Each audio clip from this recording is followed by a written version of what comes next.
Chapter 3. The Birth of Austin. "You're going to do what?" Janet asked, her eyes wide. Jack was currently rummaging through the hall closet, throwing coats and umbrellas aside. "He wants a stallion? I'll give him a stallion. I'll give him a whole herd of 'em." He pulled out an old, battered Stetson hat that Cindy had used for a Halloween costume years ago. He jammed it onto his head. "Jack, you can't be serious," Cindy giggled.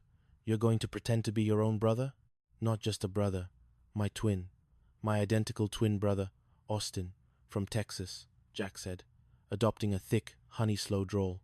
"I'm a cowboy, ladies. I wrestle steers. I drink my whiskey neat. And I don't take no sass from no one." Janet crossed her arms. "Mr. Furley will see through you in 2 seconds." "He sees what he wants to see," Jack argued. To him, Jack Tripper is a harmless, fluffy kitten. But Austin is a wolf. He stepped into the bathroom and emerged a moment later with a dark smudge on his cheek. "And the only way you can tell us apart is this mole." "That's eyeliner, Jack," Janet deadpanned. "In the dim light of a lounge? It's a mole. Now, Cindy, go tell Mr. Furley that Jack's brother is in town. Tell him Austin is looking for a little company." Chapter 4.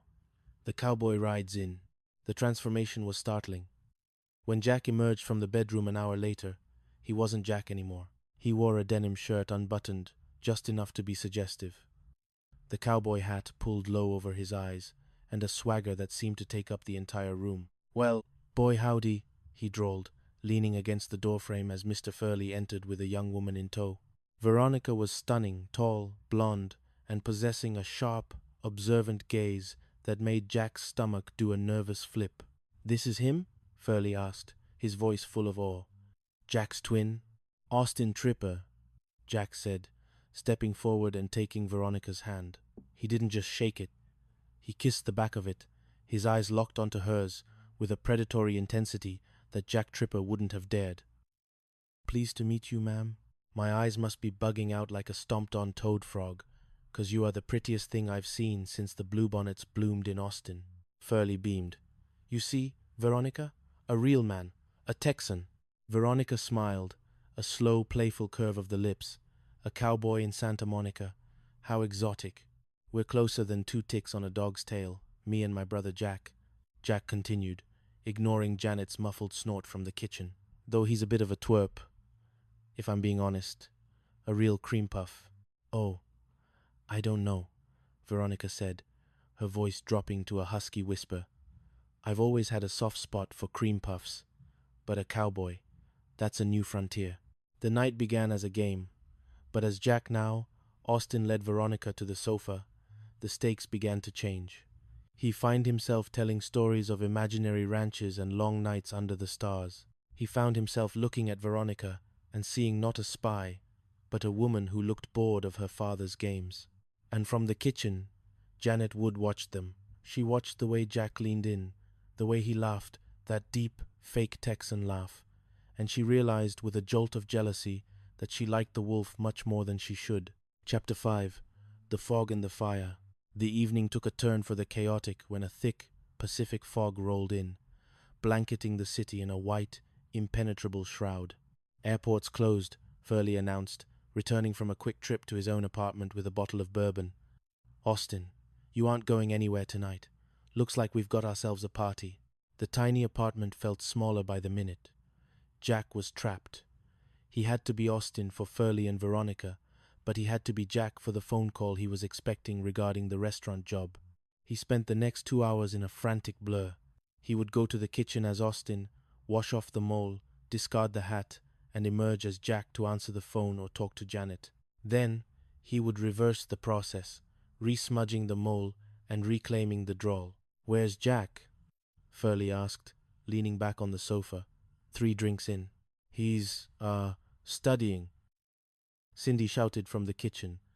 "Spanish. Very intense." "Let's have a toast," Furley insisted. "To friendship, to the Tripper brothers.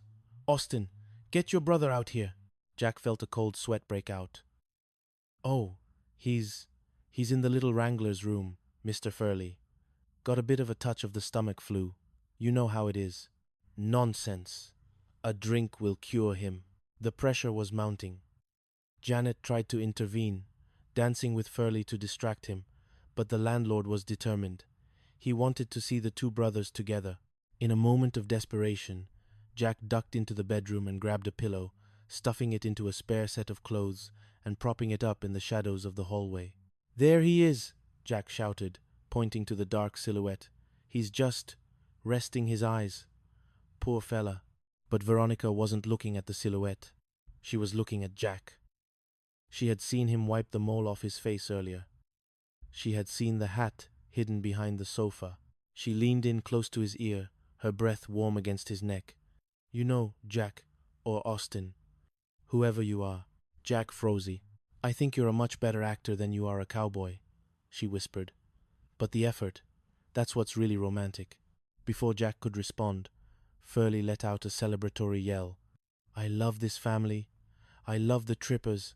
He grabbed Austin and Jack, the pillow, for a group hug, stumbling in his drunken haze. Chapter 6. The morning after. The fog cleared by dawn, leaving the apartment smelling of stale bourbon and deception. Veronica had left a note on the coffee table. "Uncle Ralph is convinced. My father will be happy. And I'll keep your secret, cowboy." Jack sat on the floor, the Stetson hat in his lap. He felt exhausted, his face sore from the fake drawl and the constant scrubbing of eyeliner. Janet walked out of her room, her hair messy, a cup of coffee in her hand. She sat down next to him.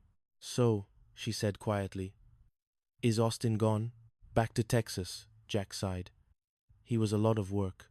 "He was a bit of a jerk," Janet said, though she smiled. "But he was brave." Jack looked at her. "You think so?"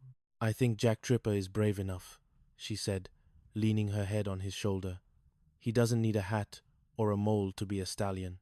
Jack smiled, the first real smile of the night. He reached out and took her hand. For a moment, the cruise ship, the Spanish lessons, and the crazy landlords faded away. There was just the two of them, the quiet of the morning, and the realization that sometimes the best role to play was yourself.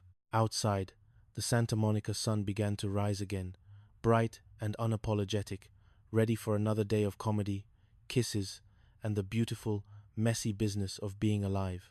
Chapter 7. The Ghost of Austin. The days following the great cowboy deception were quiet, but the air in apartment 201 remained charged.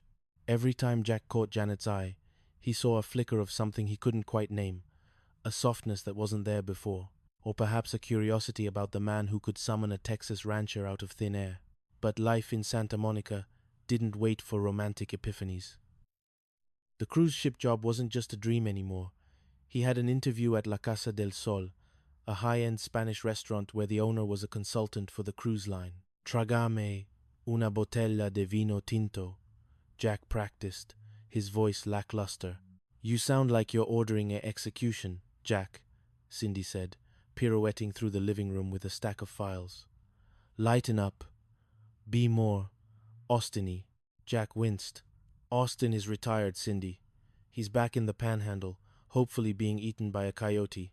"I don't know," Janet said, entering from the balcony with a basket of wilting ferns.